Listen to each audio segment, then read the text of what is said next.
અમરેલી જિલ્લાના બગસરા તાલુકાનું જૂની હળિયાદ ગામ કે અહીંયા મહિલાઓ ભેગા થઈ ભરત ગૂંથણનું ઘર બેઠા કામ કરી સારી એવી રોજગારી મેળવી આત્મનિર્ભર બની ભરત ગૂંથણ તૈયાર કરી તેનું વેચાણ પંજાબ, હરિયાણા, ગુજરાત સહિત અનેક રાજ્યમાં કરે છે।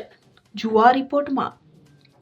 બગસરા તાલુકાનું જૂની હળિયાદ ગામ કે જ્યાં આજે મહિલાઓ પણ પુરુષ સમોવડી બની તેનું ઉત્તમ ઉદાહરણ બની આત્મનિર્ભર બની જૂની હળિયાદ ગામ મોટા ભાગના લોકો ખેતી સાથે સંકળાયેલા છે। અહીં મહિલાઓ પગભર બન્યા છે ત્યારે મહિલાઓ વિવિધ પ્રકારના ભરત ગૂંથણના કામથી પરિવારને આર્થિક સહયોગ આપી રહ્યા છે।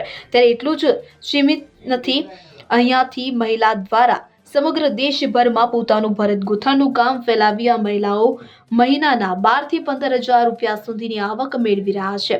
આજની મહિલાઓને પગભર કરવા એક પ્રેરણાદાયક બની છે। જૂની હળિયાદ ગામની મહિલા પ્રિયંકાબેન ઢોલરિયા એ જણાવ્યું હતું કે bureau report Gujarat fight news.